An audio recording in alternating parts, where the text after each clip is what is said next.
სკოლა ჩართულია პროექტ არაქნეში. პროექტი არაქნე აბრეშუმის ხელოვნებისა და კულტურული მემკვიდრეობის როლის დაცვაა ეროვნულ და ევროპულ დონეზე.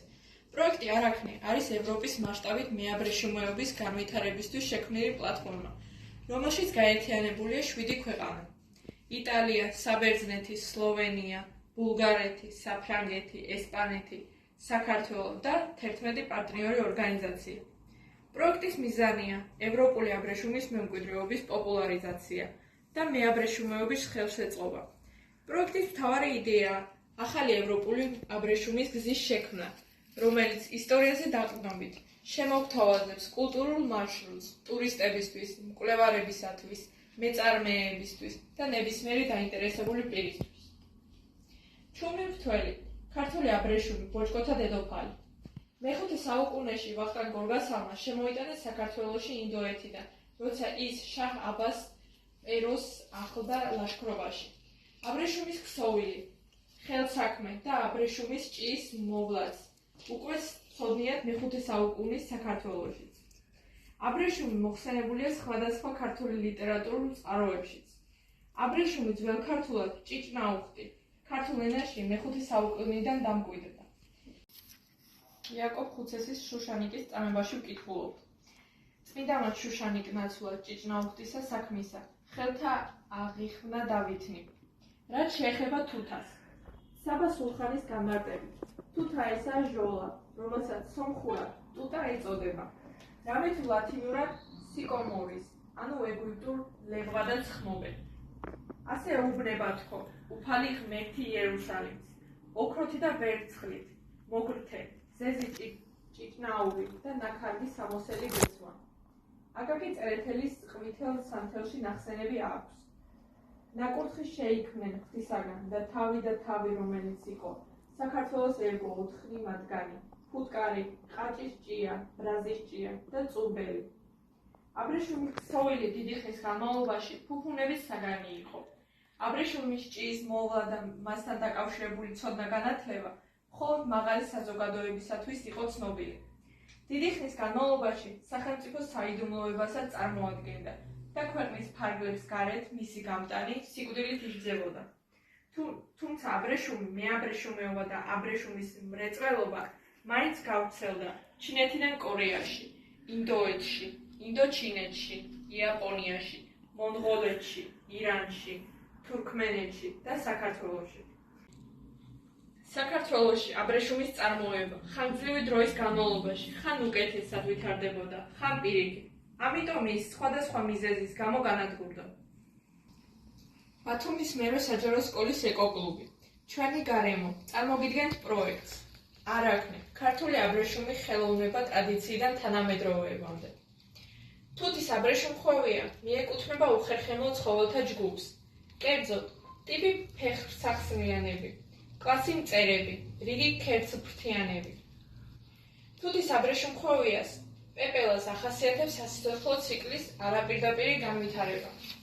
გრენა, ანუ კვერცხი, მური, ანუ ჭია, ჭუპრი, ანუ პარკი და პეპელა. იგი იკვებება მხოლოდ მრავალწლოვანი მცენარის, თუთის ფოთლით. არავითარ შემთხვევაში თუთას ნაყოფი არ უნდა შეყვეს კვების დროს. მურის პირის აპარატთან აქვს გირკვალი, რომელშიც ასინთეზირებს სითხეს. წინა საცეცებით ხსნის ჯირკვალს. გამოიყოფა ეს სითხე და ჰაერზე უცებ შრება, რომელსაც ადამიანები აბრეშუმის ძაბს ვეძახით. ამ ძაბს იხვევს თავის თავზე და გადადის სვენების მდგომარეობაში, რომელსაც ჭუპრი ჰქვია. ზუსტად ეს ჭუპრია, რომელსაც პარკს ვეძახით. ერთ პარკში დაახლოებით 1400-მდე მეტრი ძაფია. პირველ რიგში უნდა მომზადდეს მურის გასაზრდელი ოთახი, ეგრეთ წოდებული საჭირო. დეზინფექციის ჩატარებამდე საჭირში შეაქვთ გამოკვებისათვის საჭირო ყველა ინვენტარი და ჰერმეტულობის უზრუნველყოფისთვის კარ-ფანჯრების ყველა ჭურჭურტანა და ღია ადგილები იგმანება. დეზინფექცია ტარდება სველი ან მშრალი წესით. სველი წესით დეზინფექციის ჩასატარებლად 1 ლიტრი ფორმალინი გზავდება 9 ლიტრ წყალში. შედეგად მიიღება 10 ლიტრი 4%-იანი ხსნარი. ეს წყალში საკმარისია 100 კუბურ მეტრში შენობის სადეზინფექციო და უნდა მოვასხუროთ ოთახში მომზადებული ხსნარი. ხსნარის შესასხურებლად გამოიყენება შესასხურებელი აპარატი. მუშაობის დროს გამოყენებული უნდა იქნას აირწინაღი, რეზინის ხელთათმანები და წინსაფარი. დეზინფექციის მშრალი წესით ჩასატარებლად. ყოველ 100 კუბურ მეტრ ფართობზე 400 გრამი 40%-იანი მშრალ ფორმალინს ემატება 2 ლიტრი წყალი. მიღებულ ხსნარს ჭურჭლით გამეს საჭირის შუაში ელექტროქურაზე და ტოვებენ სრულ აორთქლებამდე. მურების ბინის გამოსასვლელს კარს გარედან უნდა აეკრას ქაღალდი. 48 საათის შემდეგ უნდა გაიგოს ფანჯრები და ასე დარჩეს ფორმალინის სუნის სრულ გაქრობამდე. საჭიე ბინისა და გამოსაკვები ინვენტარის დეზინფექცია ტარდება ასევე გამოკვების დამთავრების შემდეგ. უამრავი რეგულაციებია გასათვალისწინებელი მურის მოვლისას. ფანჯარაზე უნდა იყოს ჩამოკიდებული მუქი ფერის ფარდა. სინათლე საჭიროა, მაგრამ არა მზის სხივი, რადგან ის აზიანებს მურის კანს. ფანჯარაში უნდა გაკეთდეს ფრინველებისგან დასაცავი ბადე. ოთახში დაიდგას თასით წყალი, ტენის ესარჩუნებლად. მურებს კანი რომ არ გამოუშვეთ. თაროები, რაზეც მური უნდა გამოიზარდოს, ჭერში უნდა იყოს დაკიდებული. თაგვი, ტარაკანი, ჭიანჭველა რომ არ მიეკაროს. ოთახში არ უნდა იყოს სარკე და თუ მინიანი კარადა დგას, ჩამოფარველი უნდა იყოს ქსოვილი.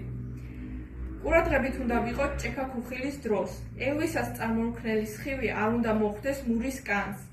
ის ზიანდება და იღუპება. აგრეთვე არ შეიძლება ორპირი ქარი. საჭირო და აუცილებელია ნიორისა და ხახვის თაროებზე განლაგება ინფექციის თავიდან ასაცილებლად. გამოკვების დროს დაცული უნდა იქნეს საჭიე ბინაში ტემპერატურის, ტენიანობის და ჰაერაციის რეჟიმი, ასევე ჭიისათვის კვების ჯერადობისა და ნაძირის ცვლის რეჟიმი. პირველ 3 ასაკში ჭია დაჭრილი ფოთლებით იკვებება. პირველი ასაკის ჭიებისთვის ფოთოლი 2-3 მმ-ის სიგანეზე იჭრება, მეორე ასაკისთვის 5-6 მმ. ხოლო მესამე ასაკში დასაშვებია 1 ან 2 სანტიმეტრამდე სიგანეზე დაჭრილი ფოთლით კვება. დაჭრილი ფოთოლი სწრაფად რომ არ გამოშლეს და ჭიამ ბოლომდე შეძლოს მისი ათვისება, სასურველია ჭიების მოთავსება ქაღალდის პატარა კოლოფებში და საკვების მიცემის შემდეგ სველი მარილის გადაფარება ისე, რომ ჭიებს არ შეეხოს. მეოთხე ასაკიდან ჭია იკვებება მთელი ფოთლებით, მეხუთე ასაკიდან კი დასაშვებია ყლორტების მიცემაც. პირველ 3 ასაკში საკვებად გამოიყენება თუთის ხის წვრილი ამონაყრები, ხოლო მეოთხე-მეხუთე ასაკში ყველა ტოტი იჭრება რგოლზე 2-3 კვირტის ზევით. პერიოდულად გამოსაკვების ზედაპირიდან ჭიას უნდა გამოუნაცვლოთ ნაძირი, საკვების ნარჩენები და ექსკრემენტები. პირველ ასაკში ნაძირი არ ეცლება, მეორე ასაკში ნაძირი ეცლება კანიდან ამოსვლის მეორე დღეს. მესამე-მეოთხე ასაკში ორჯერ კანიდან ამოსვლის მეორე დღეს და მორიგი კანიცვლის დღეს. მეხუთე ასაკში კანიცვლის მეორე დღეს და შემდეგ ყოველივე მესამე დღეს პარკის ახვევამდე. როგორ შევინახოთ თუთის ფოთოლი? აბრეშუმის ჭიის პირველ 3 ასაკში თუთის ფოთლის შესანახად კალათში უნდა ჩაეფინოს სველი ტილო და ჩაიყაროს ფოთოლი ხალვათად, რათა არ მოხდეს მისი ჩახურება. დაუშვებელია დაჭრილი ფოთლის შენახვა, რადგან სწრაფი ჭკნობის გამო უარესდება მისი კვებითი ღირებულებები. აბრეშუმის ჭიის უფროსი ასაკებისთვის თუთის ყლორტებისა და ტოტებს ინახავენ გრილ ადგილას იატაკზე, დაფენილ ტილოზე, თხელ ფენად. მას ზევიდან ეფარება გაწურული ტილო. როგორ უნდა მოუვაროთ აბრეშუმის ჭიას კანის ცვლის დროს? კანის ცვლის დროს საჭიე ბინაში დაცული უნდა იყოს ჰაერის ტემპერატურა 25-26 გრადუსამდე. ფარდობითი ტენიანობა 70-75 გრადუსი. ამ დროს ჭიას საკვები ეძლევა მასიურად ჩაძინებამდე. ძილის პერიოდში ჭიას კვება არ უნდა. ჭიის კვება განახდება კანიდან მასიური ამოსვლის შემდეგ. თუ ყველა ჭია კანს ერთდროულად არ იცვლის, მაშინ საჭიროა კანგამოცვლილი ჭიები ფოთლებით ან პატარა ყლორტების განცალკევდეს და მოთავსდეს ქვედა თაროზე, ხოლო კანგამოუცვლელი ჭიები მოთავსდეს ზედა თაროზე და გაძლიერებულად იკვებოს, რათა ზრდაში არ ჩამორჩენს თავისი ასაკის ადრე გამოსულ ჭიებს. საჭიე ბინაში ჭიის კვებისა და კანის ცვლის დროს 3-4 საათში ერთხელ უნდა განიავდეს 20-30 წუთით. მზიან დღეებში ფანჯრებზე უნდა ჩამოეფინოს ფარდები, რათა მზის პირდაპირ სხივები არ მოხდეს ჭიებს. რა არის ცახი? როგორ უნდა მოხდეს მისი შერჩევა, დამზადება და ჩადგმა? ცახი ეწოდება ისეთ მოწყობილობას, რომელზედაც და დამთავრებულ ჭიებმა პარკი უნდა აახვიოს. ცახების გვიან ჩადგმა დაუშვებელია, რადგან პარკის ასახვევად მზადმყოფ ჭიას შეუძლია პარკი აახვიოს ცახის გარეშე, მაგრამ იგი იქნება დაბალი ხარისხის და საფსახვევი წარმოებისთვის უვარგისი. ამიტომ პარკის ახვევის პერიოდს მეაბრეშუმე უნდა შეხვდეს მომზადებული. მეაბრეშუმემ დროულად უნდა დაამზადოს ბუნებრივი ცახები და გააშოს იგი. ცახის ჩადგმის დროს საჭიელ შენობაში დაცული უნდა იყოს საჭირო ტემპერატურა 24-25 გრადუსი, ტენის 70-75%. უნდა დაიცვას აგრეთვე ჰაერაციის პირობები და არეგულიროს სინათლე. არსებობს ბუნებრივი და ხელოვნური ცახები. ამ დროისთვის ძირითადად ბუნებრივ ცახებს იყენებენ. ბუნებრივ საცახე მასალად გამოიყენება ბალახოვანი მცენარეები, გვირილა, სატაცური, გვიმრა, მინდვრის ცოცხლა და ასე შემდეგ. საცახე მასალის შეგროვება უნდა მოხდეს 10-12 დღით ადრე პარკის ახვევის დაწყებამდე, რომელიც გამოშრება ჩრდილში. მზეზე მისი გაშრობა არ არის რეკომენდირებული, რადგანაც გამხმარავ მასალამ შეიძლება დააზიანოს აბრეშუმის ჭიის კანი. მეხუთე ასაკის მეხუთე-მეექვსე დღეს დარბირებულ ცახებში შეიკრება იმ ზომის თაიგულება, რომ თითოეულ მათგანზე თავისუფლად შეეძლებოდეს 70-80 ცალი ჭიის მოძრაობა და პარკის ახვევა. 1 გრამი ჭიისათვის საკმარისია დაახლოებით 25-30 ცალი ასეთი თაიგული.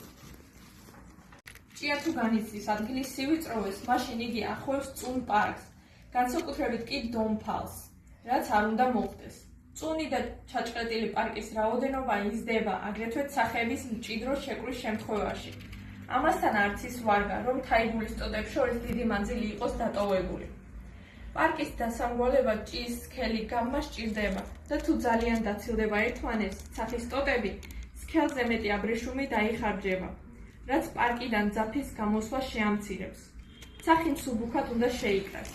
თაიგულების ტოტებს შუა ისეთი მანძილი უნდა იყოს, რომ მათ შორის ჭიას თავისუფლად მოძრაობა არ გაუძნელდეს. უხარისხად ცუდად დაუმზადებელი ცახის აბრეშუმის პარკის გარსზე თავისებურ კვალს ტოვებს, ეგრეთ წოდებულ ტკეჩს, რაც პარკის ხარისხს აუარესებს. ცახები იდგმება თანმიმდევრობით ვერტიკალურ მდგომარეობაში. ჯერ მათ ათავსებენ თაროს ნაპირებზე, შემდეგ კი თაროს შუა ადგილებს იტიხრება. როგორ ხდება ცახიდან პარკის გამოკრება? აბრეშუმის ჭია ცახზე გასვლის დაწყებიდან პარკის ახვევას ამთავრებს 60 დღეში. ამის შემდეგ იწყებს კანის ცვლას და 3-4 დღის განმავლობაში გადადის ჭუპრის ფაზაში. პარკის გამოკრება ცახიდან უნდა მოხდეს მასიური ახვევის დაწყებიდან მე-7 დღეს. უნდა ვერიდოთ ცახიდან პარკის ნაადრევად გამოკრებას, რადგან დაჭუპრებულია ჭია ადვილად იჭყლიტება. პარკი ისვრება და გადადის წუნის კატეგორიაში. პარკიანი ცახების ჩამოხსნა უნდა დაიწყოს ქვედა თაროდან. უპირველესად ცახები უნდა გაიწმინდოს მკვდარი და ახვევა დაუმთავრებელი ჭიებისაგან. შემდეგ დაიწყება პარკის თხილად გამოკრება და ნაპერტყულისაგან გაწმენდა. გამოკრების დროს ხარისხიან პარკში არ უნდა გაერიოს წუნი და შავი ჩხარი. აბრეშუმის პარკი რომაც ჩახურდეს, საჭირო მშრალ იატაკზე დაფარულ ტილოზე გაიშალოს თხელ ფენა, რაც პარკის გარსის გამაგრებას შეუწყობს ხელს. ასეთი წესით გამშრალი პარკი ფრთხილად უნდა ჩაიყაროს ჰაერგამტარ მყარ კედლებიან ჭურჭელში და გადატანილი იქნეს მიმღებ პუნქტებში. დაუშვებელია აბრეშუმის პარკის ტომრებით, ზეწრებით და სხვა რბილი ტარით გადატანა. მურებზე მოქმედებს სხვადასხვა გარემო პირობები, როგორიცაა მექანიკური, ქიმიური ნივთიერებების ზემოქმედება, ტემპერატურული ცვლილება, დასხივება, პარაზიტული სოკოები და მიკროორგანიზმები. თუთის აბრეშუმხოვიას დაავადებები აბრეშუმის პარკის მოსვლის შემცირების ერთ-ერთი მიზეზი არის თუთის აბრეშუმხოვიას პარაზიტული და ინფექციური დაავადებები. პარაზიტული დაავადებებთან აბრეშუმხოვიას ყველაზე დიდ ზიანს აყენებს პებრინი, რომელსაც იწვევს პარაზიტი ნოზემა, სპოროვნების კლასის წარმომადგენელი. პებრინი გადამდები და მემკვიდრეობითი დაავადებაა. ამიტომ იგი შეიძლება გაჩნდეს ზოგჯერ ჭიის გამოკვების რომელიმე ფაზაში. სხვა შემთხვევაში კი გავრცელდეს დაავადებული პეპლის კვერცხებიდან გამოჩეკილი დასენიანებული ჭიებით. დაავადების ნიშნებია: გრენიდან მულის გამოსვლის გახანგრძლივება, ჭიების დაღუპვა პირველივე ასაკში, ცუდა ჭამა, ზრდაში ჩამორჩენა, სხეულზე მოყავისფრო მუშაო ლაქები და სხვა. აბრეშუმხურვიას ინფექციური დაავადებიდან უფრო გავრცელებულია მუსკარდინი, ფლაშერი, სიყვითლე და სხვა. მუსკარდინს იწვევს სხვადასხვა სახეობის პარაზიტული სოკო. დაავადებულ ჭიებს სხეულზე უჩნდებათ მოშავო მოყავისფრო ლაქები. კანის ცვლა გრძელდება, მკვდარი ჭია ხმება, იფარება თეთრად, სოკოს სპორებით. არსებობს დაავადებების მიმართ ბრძოლის ღონისძიებები. საჭირო დეზინფექცია ფორმალინით ან ქლორომაინით. ჭიებზე ფუნგიციდური პერმანენტების შესხურება. საღი ჭიების გადაყვანა სუფთა საფენზე. თუთის ფოთლის ხარისხის კონტროლი და მუხლუხოების კვების რეჟიმის დაცვა. როგორც ვიცით, მდგრადი განვითარების მიზნები 17 მიზნისა და 169 ინდიკატორის ნაკრებია, რომლებზეც თანხმდება გაეროს ყველა წევრი ქვეყანა, უკეთესი და უფრო მდგრადი მომავლის მისაღწევად. ეს მიზნები ჩვენ წინაშე არსებულ თანამედროვე გლობალურ გამოწვევებს ეხება. კერძოდ, სიღარიბის უთანასწორების, კეთილდღეობის, მშვიდობისა და სამართლიანობის საკითხებს, ასევე კლიმატურ და ეკოლოგიურ გამოწვევებს. ეს მიზნები მჭიდროდ უკავშირდება ერთმანეთს და იმისთვის, რომ არავინ დარჩეს მათ მიღმა, მნიშვნელოვანია თითოეული ეს მიზანი და ინდიკატორი 2030 წლამდე შესრულდეს. მდგრადი განვითარების მიზნების მისაღწევად აუცილებელია ბავშვებს ცენტრალური ადგილი ეკავოთ სახელმწიფო სტრატეგიისა და სამოქმედო გეგმაში. ჩვენი პროექტი არაქნე, ქართული აბრეშუმის ხელოვნება, ტრადიციიდან თანამედროვეობამდე, შეესაბამება მდგრადი განვითარების შემდეგ მიზნებს. მეოთხე, ხარისხიანი განათლება. მერვე, ღირსეული სამუშაო და ეკონომიკური ზრდა. მეცხრე, მრეწველობა, ინოვაცია და ინფრასტრუქტურა. მე-15, დედამიწის ეკოსისტემები. მე-17, პარტნიორობა მიზნების მისაღწევად, ანუ თანამშრომლობა საერთო მიზნებისთვის. მდგრადი განვითარების მიმართულებით გლობალურ პარტნიორობის განხორციელებისა და გაძლიერების ხელშეწყობა. თუთის აბრეშუმხურვიას მოშინაურების ადგილისა და დროის შესახებ მრავალი ლეგენდა და ზღაპარი არსებობს. ცნობილია უძველესი აღმოსავლური ანდაზა, მოთმენა და შეუპოვრობა თუთის ფოთლებს დედოფლის აბრეშუმის მანტიად აქცევსო.